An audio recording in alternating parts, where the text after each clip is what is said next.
느헤미야 강의 13번째 시간 7장 3절에서 60절까지 긴 본문인데요. 새 예루살렘의 주인공이라는 말씀 제목입니다. 제가 지난 8월 말에 금산의 별무늬 교회 설교를 마치고 두 분의 부부교사 선생님, 이제 운영위원 선생님들이었는데 부부가 다 교사입니다. 초등교사 선생님들과 함께 식사하면서 대화를 나누던 중에 나눴던 말씀이 제 가운데 계속 남아 있습니다. 이분들은 이제 교대에서 교직자 선교회라고 하는 대학 캠퍼스 선교단체 출신들이신데, 이분들이 믿음 생활 잘 하시고 그러시다가 대도시에 다 이제 교사셨습니다. 그러다 이분들이 이제 기독교 교육에 대한 이제 소망을 품으시고 한 35가정 정도가 함께 이제 금산이라고 하는 곳에서 대안학교를 세우셨습니다. 그리고 그 교직에 계신 선생님 일부는 그 대안학교로 자리를 옮기셔서 이제 교사로 계셨고, 또 다른 다수 선생님들은 그 교회를 돕고 그 학교를 돕기 위해서 다들 이제 대도시를 떠나서 시골, 정말 시골입니다. 아무것도 없는 그 금산의 산골로 들어오게 되십니다. 그러니까 금산군 지역에 있는 시골 학교들로 다 이제 전근을 하시게 된 거죠. 근데 선생님들이 하시는 말씀이 이 시골의 학교에 와 보니까 전교생이 10명이 안 되는 학교가 많답니다. 그것도 이제 속속 점점 폐교하고 있는 상황이고요. 한 학년에 1명 있는 학생이 있는 학교도 많답니다. 거기는 이제 부부교사가 함께 근무하시면서 섬기시는 거죠. 근데 이 시골의 학교들에 가보니까 그 조선 가정이라 그러죠. 할머니나 할아버지, 또는 할머니 한 분, 할아버지 한 분이 돌보시는 아이들 많고요. 또 아이들이 이제 기본 위생이라든지 또 여러 가지 것들을 도움을 못 받는 아이들이 되게 많다라고 합니다. 근데 이 선생님들이 그곳에 가셔서 그 아이들과 함께 이제 교육 활동을 하시면서 깨닫게 되는 것이 있다. 학생이 귀하고, 그 다음에 참 이렇게 여러 가지 뭐 씻는 문제나 뭐 여러 가지 영양 문제나 또 정서적인 문제 다 어려운데, 그래도 그 선생님들이 기독교 교사로서 부르심을 입어서 부부가, 또 여자아이들 같은 경우에는 이제 손이 많이 필요한데 그런 필요들을 이제 남자 담임 선생님 못하는 부분을 여자 선생님도 채워주시고, 이렇게 섬기면서 6년을 함께 보내니까 참 많이 어렵고 상처받고 거칠었던 아이들이 그 정성스러운 그 교육 활동을 통해서 변하더라는 겁니다. 그러니까 선생님이 하시는 말씀이 대도시 학교에 있을 때는 느끼지 못했던 어떤 교육자로서의 효용감, 이 교육은 이런 거구나, 하나님 나를 이곳에 보내셨구나, 너무 보람을 느낀다. 대도시 학교에서 많은 아이들 지도할 때 느끼지 못했던 그 나를 초등교사로 부르신 은혜를 받게 된다 하면서 감사하다. 그래서 이곳이 좋다. 그래서 작은 시골 학교들을 퇴직할 때까지 섬기겠다, 그렇게 말씀하시는 것을 보았습니다. 제가 그 얘기가 계속 마음에 남아 있었습니다. 여러분, 오늘 본문은 읽다가 시험이 들 정도로 긴 명단이고요. 오늘 이 방언 받고 싶으신 분들은 오늘 반복적으로 읽으시면 방언이 임하게 됩니다. 이 명단들, 이 족보들, 도대체 이 명단이 주는 영적인 교훈은 무엇일까요? 저는 이번 주간 이 말씀을 묵상하면서 정말 은혜를 많이 받았습니다. 그러니까 이 명단이 주는 도전과 은혜는 참 너무 큰 겁니다. 그래서 제가 이제 다른 해석자들 많이 참고하고 보는데요, 대부분 이 부분을 뛰어넘더군요. 그런데 저는 그렇게 할 수가 없었습니다. 굉장히 소중한 본문이고 은혜로 가득한, 도전으로 가득한 그런 본문입니다. 완공은 되었지만 아직도 아무도 살고 있지 않고 불편한 예루살렘에 왜 들어와야 되고 누가 들어와야 했을까요? 마치 지금 예루살렘은 시골 학교 상황입니다. 사회시설, 기반시설, 마트도 없고 문화시설도 없는 그런 상황입니다. 여기에 왜 와야 할까요? 재건은 됐습니다. 새 예루살렘 재건 됐는데, 그러면 이 새 예루살렘의 주인공은 누구일까요? 그것이 바로 오늘 본문이 던져주는 화두인 것입니다. 자, 본론 들어갑니다. 하나님께서 주시는 감동을 받은 사람이 새 예루살렘의 주인공이 될 수 있다. 3절에서 5절 말씀이죠.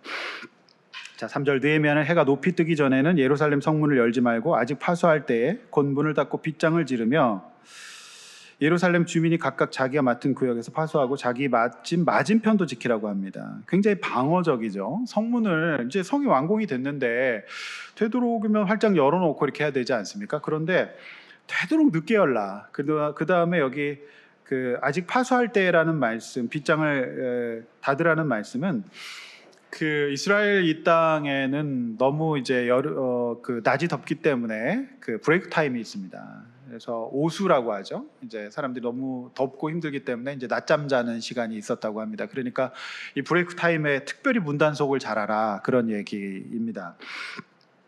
그리고 자기 맡은 구역의 파수뿐만 아니라 맞은편도 파수하라는 것은 그만큼 지금 사람이 없다는 얘기입니다. 덜렁 성벽은 완공이 되었는데 이유가 4절에 나오죠. 성읍은 광대하고 주민은 적다.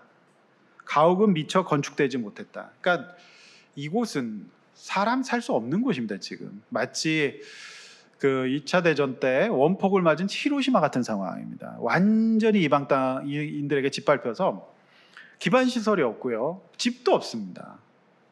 그러니까 무서운 곳입니다. 많은 사람들이 이렇게 됐기 때문에, 그래서 여긴 사람이 없습니다. 덜렁 지금 성읍만 있는 것입니다. 느헤미야가 성벽을 완공하고도 세레머니를 할 수 없었던 이유가 이거죠. 지금 사람이 없고요, 그 다음에 내부적인 문제도 많았기 때문에 지금 완공식은 꿈에도 못 꾸는 그런 상황.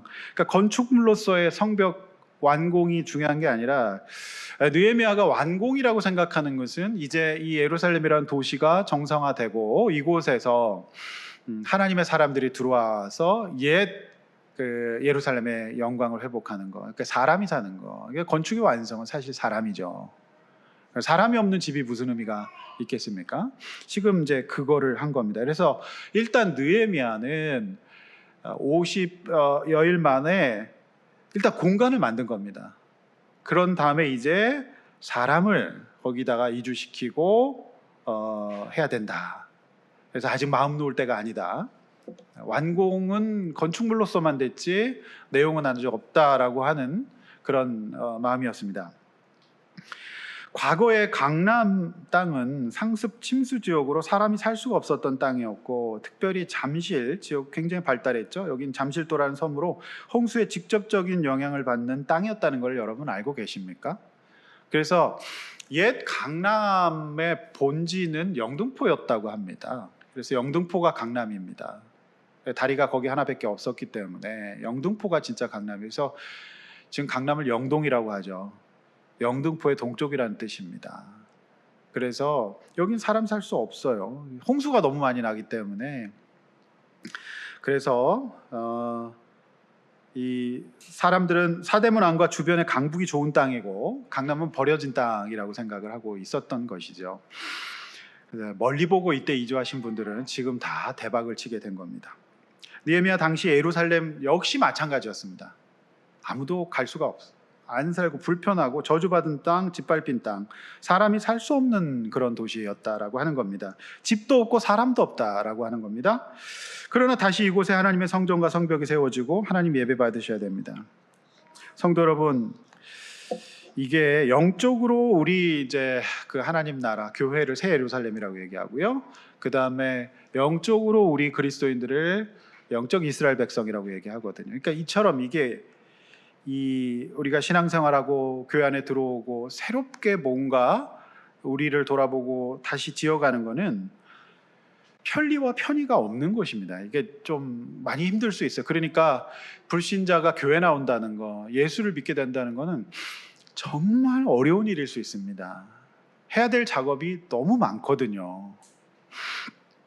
불편함과 헌신이 필요한 것입니다. 이 예루살렘은. 그러나 우리가 보고 있는 느헤미야 7장 본문은 그들의 명단 한 사람 한 사람을 기록하고 있으므로 이들의 영적인 결단과 헌신을 하나님께서 기억하시고 후세들이 몇천 년이 지나도 그때 조상들이 뭘 했는지를 읽도록 배려하신 것이죠.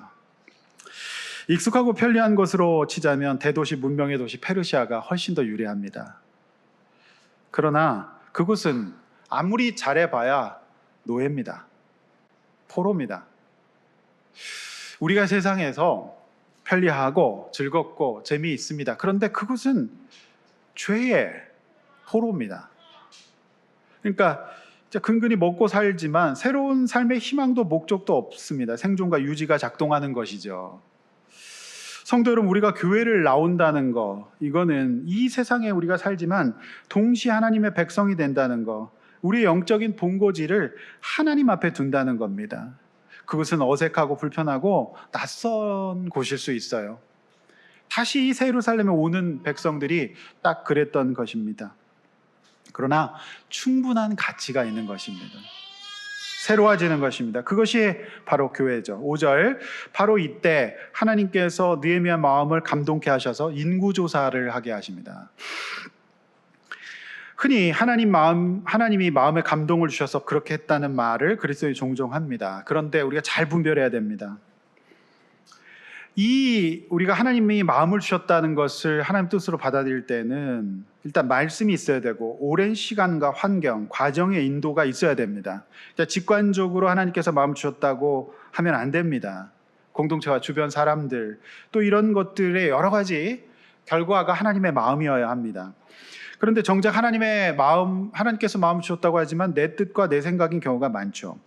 근데 이 느헤미야가 감동을 받은 이유는, 기준은 뭐였냐면 자신의 욕심이나 바램, 소망, 편리가 아니었어요. 이 하나님이 주신 감동에는 헌신과 고생, 용기가 필요했던 것입니다. 네. 만약 아니라면 하나님의 뜻이 아닌 내 뜻일 가능성이 더 높습니다.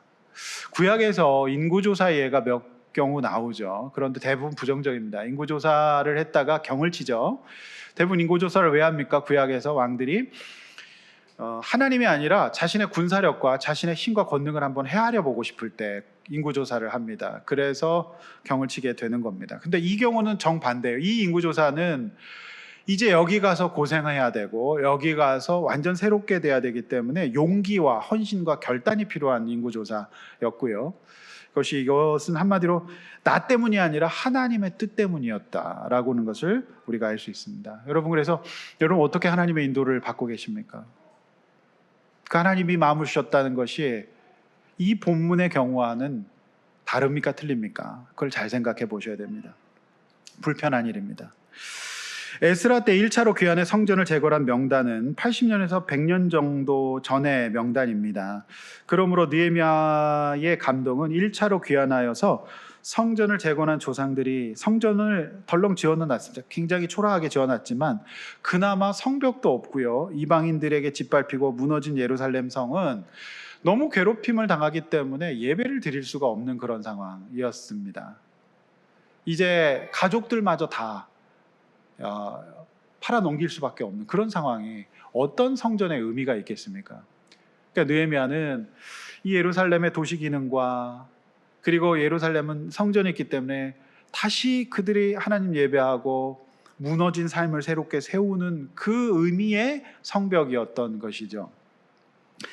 근데 이 완공을 하고 보니까 느헤미야는 참 고생을 많이 했습니다. 우리가 느헤미야 지금까지 봤지만 너무너무 스트레스 받았고요. 너무너무 힘들었습니다. 그럴 때마다 느헤미야는 하나님 앞에 홀로 서서 영적인 싸움을 싸웠습니다. 결국 50여일 만에 기적적으로 완공을 했지만 느헤미야의 마음속에는 어떤 마음이 있었냐면 외롭다, 힘들다, 쉽지 않다 이런 생각이 있었겠죠. 그런데 완공을 해보고 보니까 생각이 드는 게 뭐냐면, 그래, 지금은 부족하지만 나보다 더 고생했었고 1차 기만했던 에스라, 이 사람들이 있었지. 그리고 이 사람들이 지금 짓밟히고 있지만 이 사람들이 지금 흩어져서 살고 있지. 그래, 그러면 1차로 귀환했던 사람들부터 돌보고 그들이 돌아올 수 있도록 해야 되겠다라는 생각.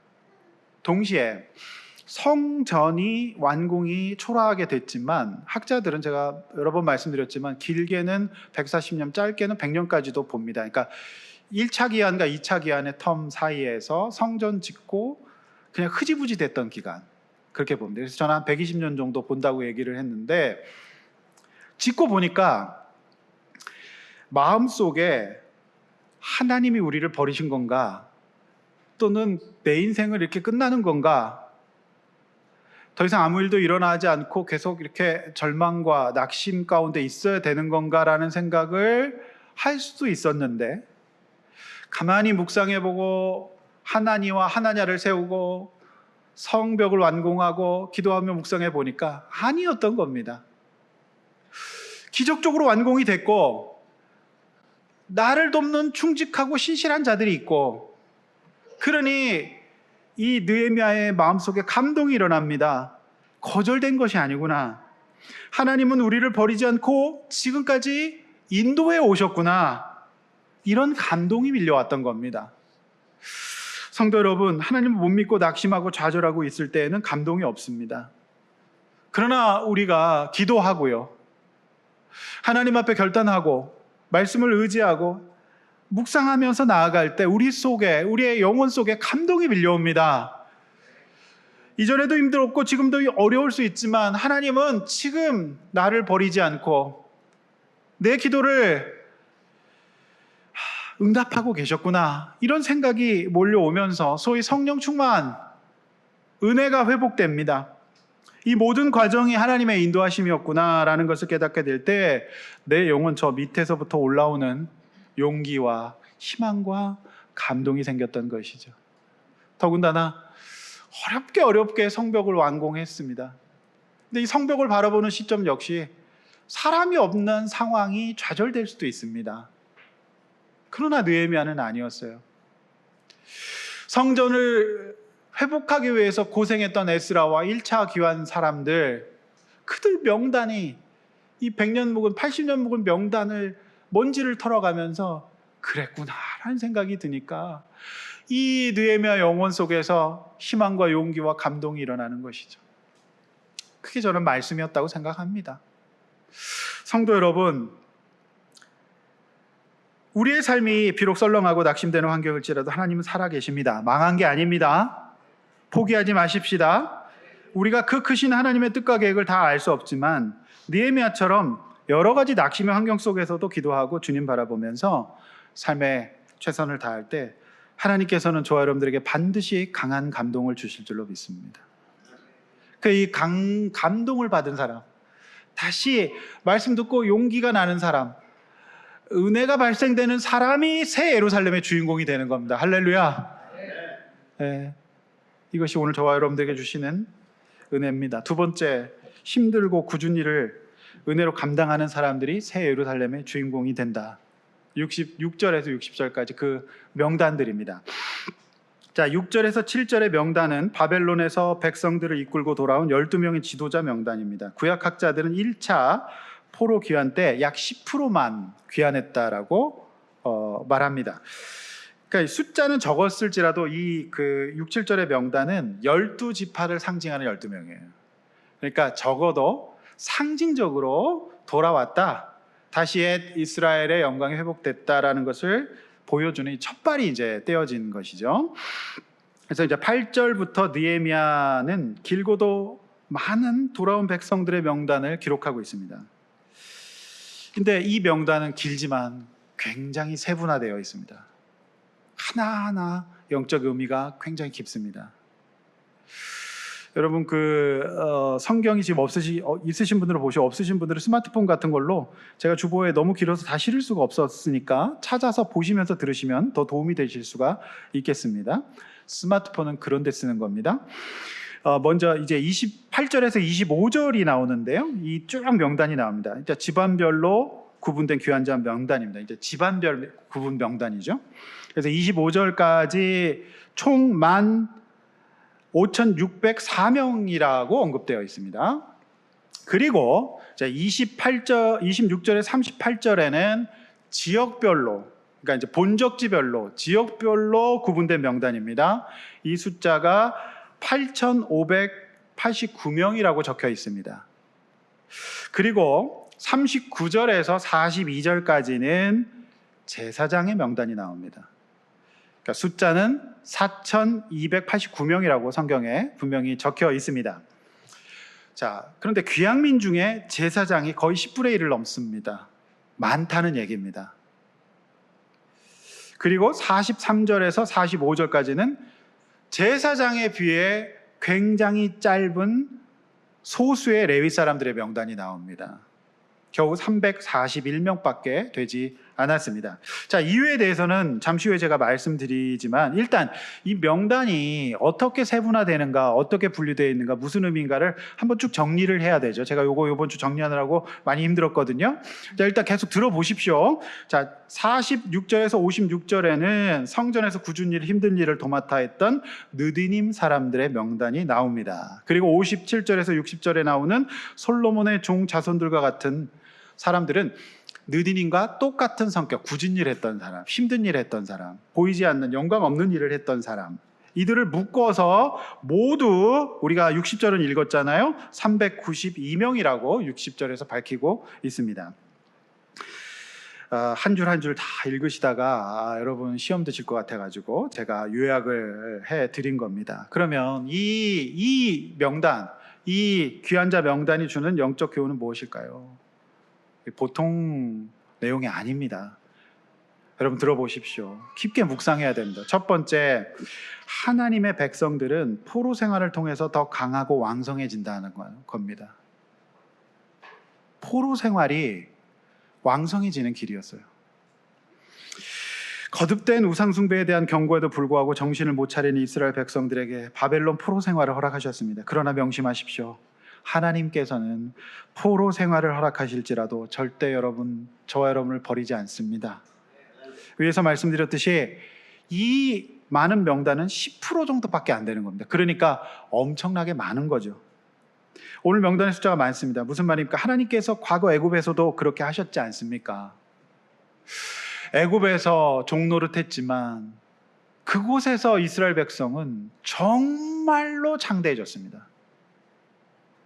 그래서 무시할 수 없는 백성이 된 거예요. 그래서 가나안을 정복할 수 있는 그 역량을 길러 놓으신 겁니다. 바벨론에서 오늘 포로 생활했지만 사실 이곳에서 번성했어요. 그 번성의 탑에 있는 사람이 누굽니까? 느헤미야예요. 어떻게 그가 그처럼 강해질 수 있었을까요? 성도 여러분, 우리 삶에요, 포로 생활과 같은 고난이 없을 수 없습니다. 있을 겁니다. 고난이 있을 겁니다. 그러나 분명한 것은 하나님의 섭리와 인도 안에 있는 우리는 성도이므로 그저 그분 안에 거하고 주어진 삶 속에서 건강하게 상호작용하신다면 우리는 반드시 성장하고 더 나은 미래를 준비하게 될 것입니다. 믿으시기 바랍니다. 내 포로 생활은 언제 끝나냐고, 내 지금 마음 힘들고 이 상황을 언제 정리되냐고, 그 주권은 하나님께 있습니다. 그러나 성도는 막심하지 않고 우울하지 않고 죽으려고 하지 않습니다. 하나님 바라보면서 그때를 주님께 맡기고 하루하루 믿음으로 하나니와 하나냐처럼 충직하게 최선을 다할 뿐입니다. 이것이 주님의 은혜입니다. 제가 가만히 돌이켜 봤을 때 하나님께서 저에게 이 포로 생활을 통해서 강하게 하셨다, 왕성하게 하셨다는 것을 고백할 수밖에 없어요. 제가 불신 가정에서 여러 가지 기능적인 모습 속에서 예수 믿었습니다. 하나님 은혜였습니다. 근데 지금도 참 가만히 생각해 보니까 제가 이제 학비가 없어서 알바를 할 수밖에 없습니다. 제가 그때 20살, 21살이었습니다. 그래서 일을 할 수밖에 없어요. 그래서 이제 제가 취업한 알바를 한 곳이 출판사 창고였습니다. 주문이 들어오면 책을 싸고 책을 이제 보내는 거죠. 근데 이제 제가 주의력이 조금 떨어지니까 책을 잘못 삽니다. 그러니까 이제 우리 사장님이 교보문고 가가지고 거기 매장 직원한테 실컷 이제 혼나시고 그 책을 싸와서 저한테 2배로 갚아주시는 거죠. 그렇게 열심히 했는데, 근데 출판사가 꼭 저는 이상한 게 이사를 가요. 이사를. 여러분 책이 이사 가면 제일 무거운 거 아시죠? 제가 안국동 지금 그 주차장 자리인데 안국빌딩이라 거기 3층에 출판사 서구가 있었는데, 그때 제가 여러분 종로 5가나 종로 이런 데 가보면 옛날에 지게가 있으면 지게에 책을 지고 나릅니다. 이제 그거를 하면서 그 나무로 된 지게인데 나무 지게만큼 무게가 그 지게만도 큽니다. 그때 제가 예수님 십자가는 참 무거웠겠군요 하면서 그렇게 지고 공부하면서 살았습니다. 근데 역삼동 차병원 지하에 있는 데로 회사가 이사를 갑니다. 출판사가. 그럼 또 지하에 또 엘리베이터 없으니까 또 이제 날라야죠. 그렇게 했던 그 출판사 경력이 훗날 제가 두란노선에서 편집장 하는데 기본 베이스가 됐어요. 이게 책의 유통이라든지 상황에 대해서 또 알게 됐거든요. 제가 만약에 그런 생활이 없었다면 저는 강하고 왕성할 수 없었을 겁니다. 그 시절 제가 이제 신대원 들어가서 강의를 듣는데, 지금은 이제 은퇴하셨어요. 대구 동신교회에 권성수 교수님이라고 계십니다. 이분이 다리를 좀 져세요. 너무 어릴 때 고생을 해가지고 못 먹어서 져시는데, 진짜 가난한 집안에서 살아셨는데 이분이 로마서 강해를 하시는데 듣다가 제가 너무너무 울고 영광스러워서 내가 받은 구원이 이렇게 놀라운 거구나 해서 감사했습니다. 그리고 힘든 줄 모르고 그렇게 살았어요. 근데 지나고 보면 그 생활을 통해서 제가 다 강하고 왕성하게 되는 길이었다. 전도사, 개척교회 전도사를 합니다. 제가 운전을 제가 볼 때 우리 교회에서 운전을 가장 강하고 급하고 왕성하게 하시는 분은 저와 장로님입니다. 제가 볼 때 어쩌다 슉 가보니까 장로님이야. 장례 가다가 제가 봤거든요. 근데 제가 운전을 어떻게 배웠냐면 새벽기도 차량 운행 하면서 그 15인승 픽업 토픽이라고 아시아 자동차에서 나온 승합차가 있었어요. 그거를 다 골목골목 상계동을 다 다녔습니다. 그렇게 차량 운행을 하고, 그리고 교회 교육관에서 방석 깔고 자고. 여러분 그 교회 교육관 방석이 요즘 없어졌는데 옛날에는 교회 교육관 방석이 은혜가 있습니다. 그게 좀 시원하고요. 그 다음에 좀 푹신하고 포근하고 그렇습니다. 기도원 방석에 또 은혜가 있고. 그래서 그렇게 깔고 자고 주보 만들고 목동에서 수유리까지 다니면서 차가 끊기면 지금도 잊혀지지 않는 게, 그 교회에서 가장 가난하고 힘든 상이용사 출신의 장로님 계세요. 그 장로님이 제가 이제 집을 못 가니까 진짜 가난하신 목동 그 오목교 철거 거기 사셨던 분이거든. 꼬깃꼬깃한 1,000원짜리 2장을 저한테 주시면서 전도사님 차비해 가세요라고 했던 그게 전 지금도 잊혀지지가 않아요. 얼마나 꼬깃꼬깃한지.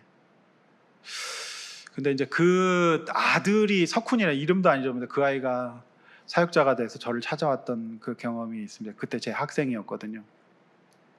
그러니까 이런저런 일을 하면서 제가 강하고 왕성할 수밖에 없었습니다. 요즘 친구들, 젊은 친구들이 그런 부분이 없어서 더 연약해집니다. 따라서 성도 여러분, 내 삶이 포로 생활이 길어진다. 하나님이 나를 강하고 왕성하게 하시는 길인 줄로 믿습니다. 이 명단들 조금밖에 안 온 겁니다. 이렇게 강해지는 것이죠. 두 번째, 예루살렘 성벽 재건과 교환의 목적은 예배입니다. 여기 이걸 쌓은 이유는 성전이 완공이 된, 초라하게나마 완공이 됐는데 짓밟혀서 이방인들을 괴롭히고 먹고 살 수 없도록 하고 고리대금을 다 뺏어가고, 그러니까 딸들을 팔 수밖에 없는 상황이었다고 우리 봤지 않습니까? 그러니까 이거를 먼저 막아야 돼요. 그러니까 예레미야가 바라보는 신앙은 단순히 종교 생활 아닙니다.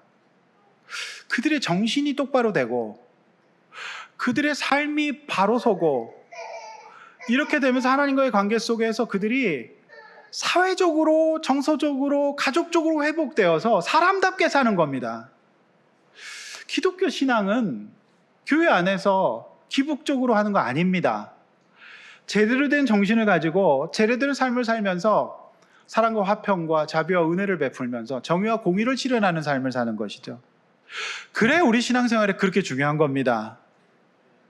그냥 복 비는 거 아니라는 것입니다.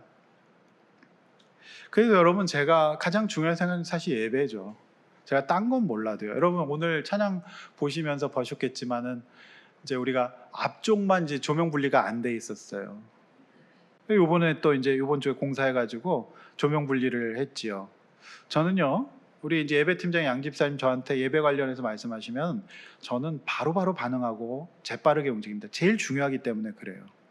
심벌 한 장 고장 나면 코스모스 악기 강남에 가고 제가 직접 고쳐옵니다. 네, 다른 건 몰라도 우리가 예배를 통해서 하나님 앞에 서야 되기 때문에 그런 거예요. 너무너무 중요한 겁니다. 이 말씀을 듣고 안 듣고 깨닫고 안 깨닫고는 구원과 관련된 문제이기 때문에 그렇죠. 여러분, 여기에 제사장이 4,289명으로 10분의 1 이상이라 해서 너무 많아 보이지 않습니까? 인구에 비해서. 이상하죠? 그렇습니다. 이 도시는 다른 것보다도 먼저 이 부분이 해결이 돼야 됩니다. 이게 무너지면서 엉망진창이 돼버렸기 때문에 그렇거든요. 여러분, 믿지 않는 사람들은 그래요. 세상에 교회가 왜 이렇게 많냐? 근데 어떻게 보면 사실 좀 너무 많아요. 제가 한 건물에 교회 4개 있는 것도 봤거든요.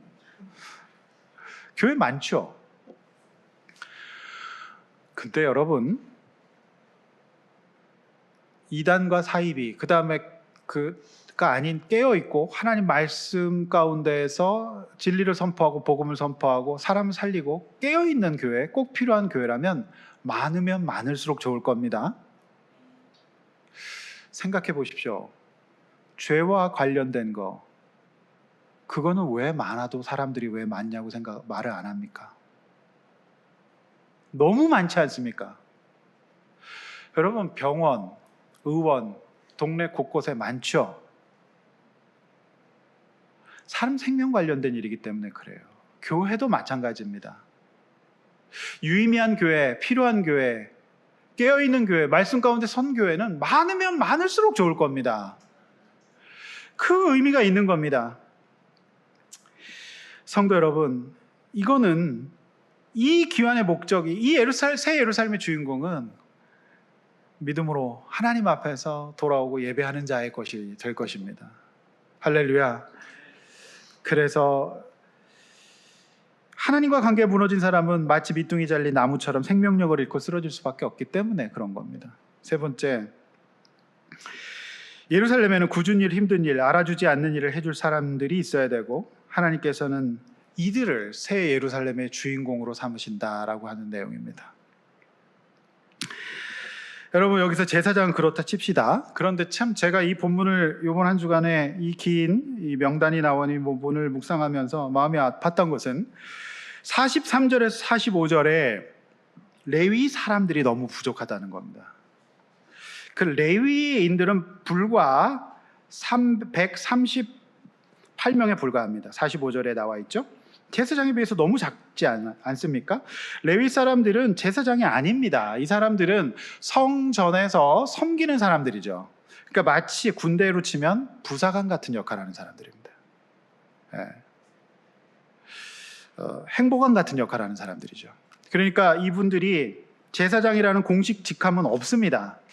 이들은 성전에서 이런저런 일을 섬기고 영혼을 돌보는 일을 하는 사람들입니다. 그런데 왜 이들이 부족한 걸까요? 역대상 23장 3절 말씀에 보면 다윗 왕 때 레위 사람들은 38,000명이나 되었다라고 기록되어 있습니다. 그런데 그 수에 비하면 너무나도 지금 작은 수잖아요.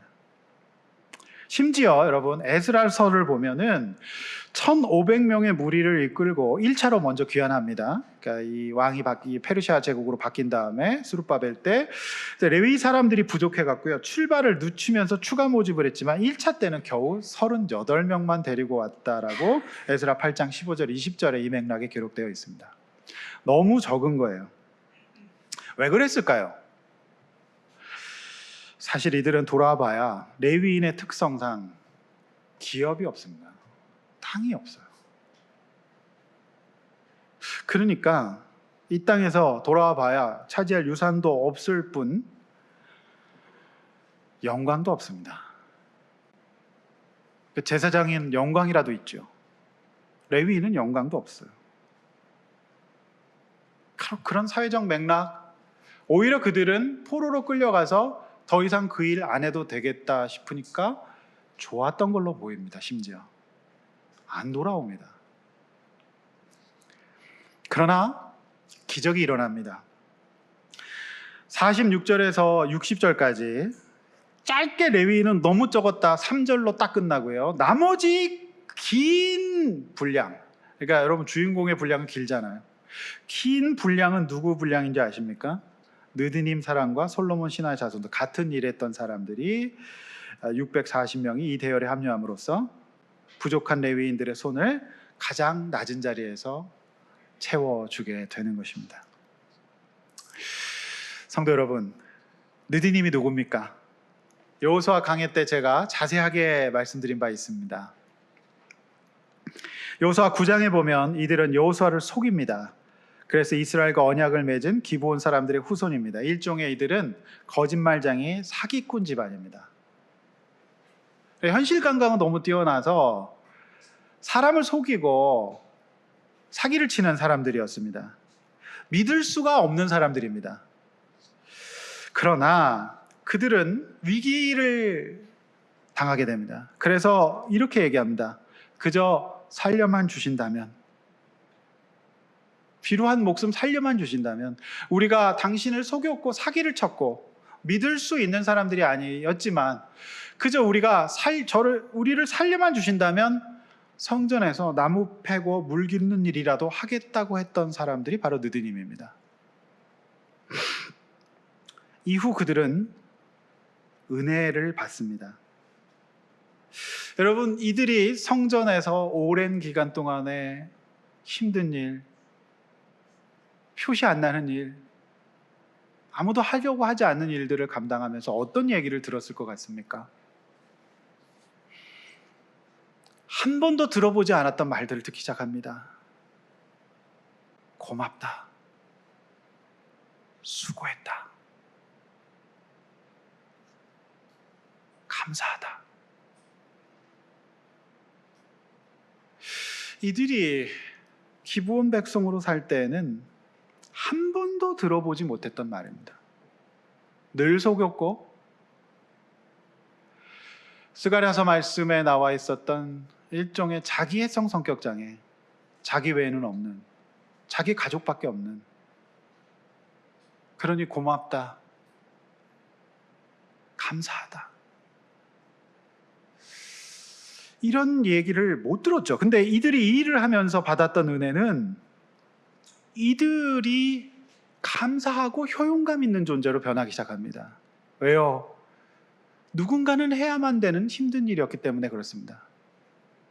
그러면서 이들은 서서히 변해갑니다. 그러면서 아주 오랜 기간 이 이스라엘이 망할 때까지 이 일을 계속합니다. 왜 그랬을 것 같습니까? 보람을 느끼니까 그런 거예요. 삶의 의미와 목적이 있으니까 그런 겁니다. 뿌듯하고, 그리고 그 안에서 있으면서 은혜를 받는 겁니다.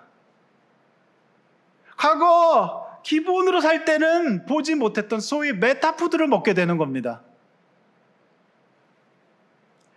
성도 여러분, 저는 많은 분들을 인터뷰한 적이 있었습니다. 그 중에서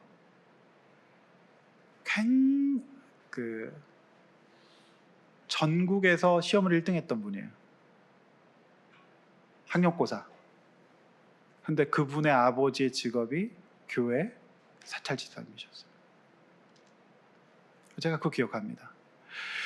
여러분, 그래서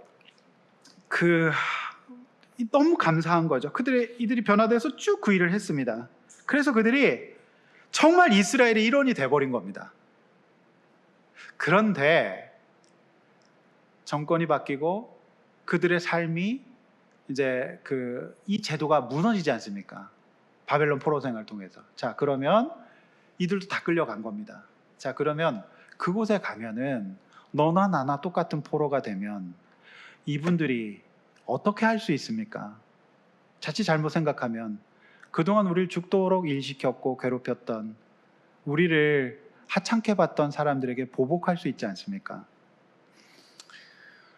우리는 6.25 전쟁과 여러 가지 일제와 많은 것들 감당해 봤습니다. 이북에서 공산 정권이 들어왔을 때 그런 일이 많았다 그러잖아요.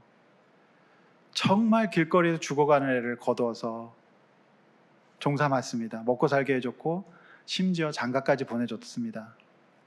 그런데 정권이 바뀌자 사람이 빨간 완장을 차고 와서 주인을 부르조아라고 죽창으로 찔려 죽었다는 얘기 아니겠습니까? 그런데 영화는 저는 항상 이미지가 생각나요. 그 막내 아들이 숨 죽여서 그 처마 이 마루 밑에 거기서 그거를 꼭 봅니다. 그리고 피눈물을 흘리면서 이제 내려와서 이제 공항 경찰이 되는 그런 이야기들 우리 많이 봤죠. 그런 겁니다. 그럴 수 있는데 그러면 이들이 안 돌아와도 되잖아요. 그런데 놀랍게도 이들이 레위인보다 더 많이 돌아옵니다. 이게 은혜입니다. 그들은 놀랍게도 정식 레위인도 안 돌아오는데 돌아와서 그저 이름도 없이 빚도 없이 묵묵히 고되고 힘든 일을 했던 것입니다. 잘 보십시오. 정통 레위인이었지만 그들은 섬기기 싫어서 안 왔던 것 같아요. 그러나 이방인이었고 믿을 수 없는 거짓말쟁이였던 느디님 사람들의 명단을 당당히 성경에 기록함으로써 과연 누가 새 예루살렘의 주인공이 될 것인지를 오늘 저 여러분들에게 도전하고 있는 겁니다. 교회는, 하나님의 나라는, 기독교는 그런 겁니다.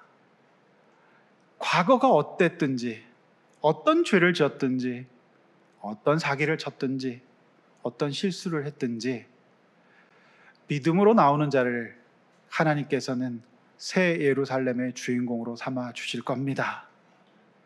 따라서 해봅시다. 과거를 묻지 마세요. 이름도 묻지 마세요. 그런 노래도 있지 않습니까? 그거 의미 없어요. 여러분, 하나님께서는 우리 여호수아 9장에서 그 결정했지 않습니까? 문제되지 않습니다. 그저 우리가 믿음으로 하나님 앞에서 이제 섬기는 사람, 그리고 메타푸드로 보상받는 사람, 한 번도 해보지 않았던 감사하다, 수고하셨다, 진심으로 고맙다는 말을 들어가면서 우리가 신앙생활을 해가는 겁니다. 그 사람이 바로 새 예루살렘의 주인공입니다.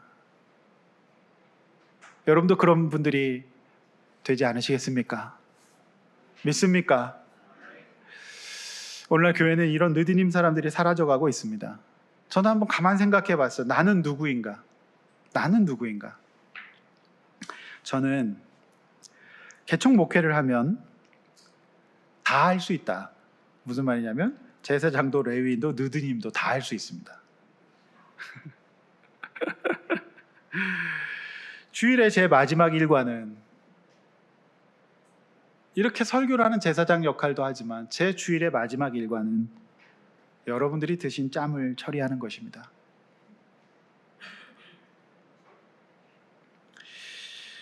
토요일 예배 준비의 끝은 말씀과 기도의 제사장 역할이 아닙니다. 여러분들이 주차하실 공간을 잡고 연락드리고 욕을 먹어야 합니다. 그리고 각 방의 재활용 쓰레기통과 현관과 화장실 비닐을 갈아 끼우는 것이 제 주일 일과입니다. 토요일 일과입니다. 그런데 그걸로 끝나면 좋은데 그것보다 더 큰 사명이 남아 있습니다. 여러분이 드실 김치를 2층 냉장고에서 3층으로 올려서 썰 수 있도록 준비해 드리는 일입니다. 그리고 또 남아 있습니다. 여러분이 드실 식사의 재료가 도착하면 까서 올려야 합니다. 부탁드립니다. 현관의 쓰레기통에는 재활용을 넣지 말아 주십시오. 안 그러면 제가 손으로 다 꺼내야 됩니다. 성도 여러분, 그래서 저는 위로를 받았습니다. 다 할 수 있는 게 이거구나. 폼 잡고 설교만 할 수 있는 게 아니구나. 그리고 다 해야 되는 게 그거기 때문에 저와 저희 가족들은 비슷한 겁니다. 그런데 저는 위로를 받았습니다. 여기 나와 있는 제사장과 레위인보다 많은 분량의 이 명단을 기록함으로써 나의 복은 이걸로 받는 것이지 폼나게 가르쳐서 받는 게 아니라고 하는 겁니다.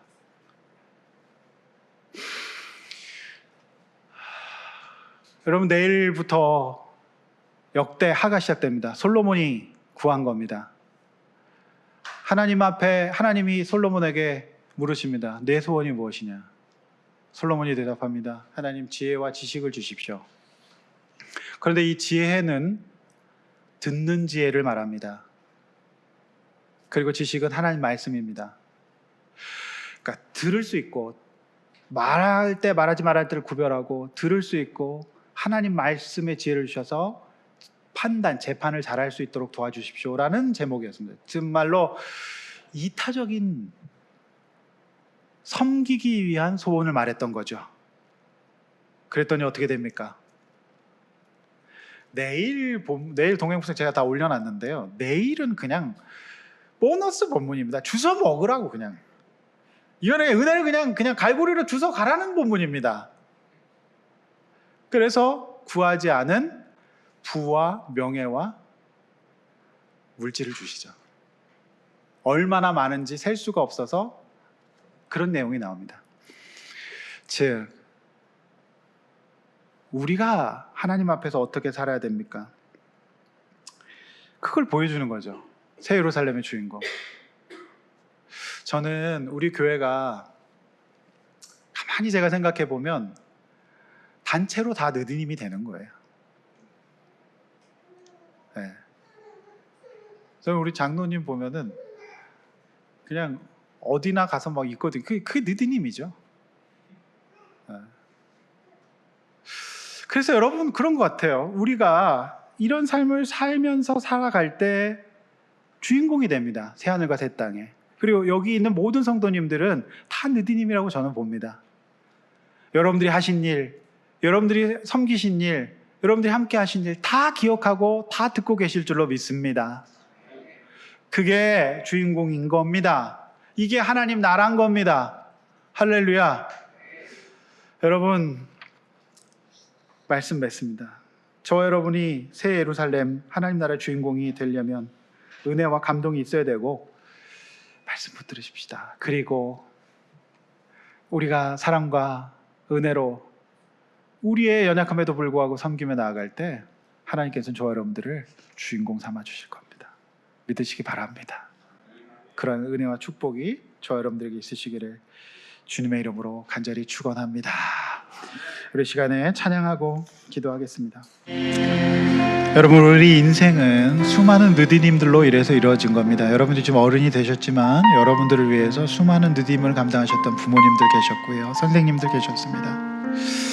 여러분, 교회도 마찬가지입니다. 정말 중요한 일에는 이처럼 꼭 느디님의 일들이 필요합니다. 여러분 보고 계시는 주보도 주보 느디님들이 붙은 겁니다. 예배도 마찬가지고 모든 게 그렇습니다. 그러나 그거는 힘든 일이고 표가 안 나는 일입니다. 그러나 중요한 거는 사람은 몰라줘도 우리 하나님은 생명책에 여러분의 이름을 기억하시고 네 인생의 중요한 시간을 그렇게 보냈지, 감사하다, 고맙다, 복주마, 인도하마, 이렇게 말씀하십니다. 여러분, 우리 삶이 그래야 복된 겁니다. 그래야 가치 있는 겁니다.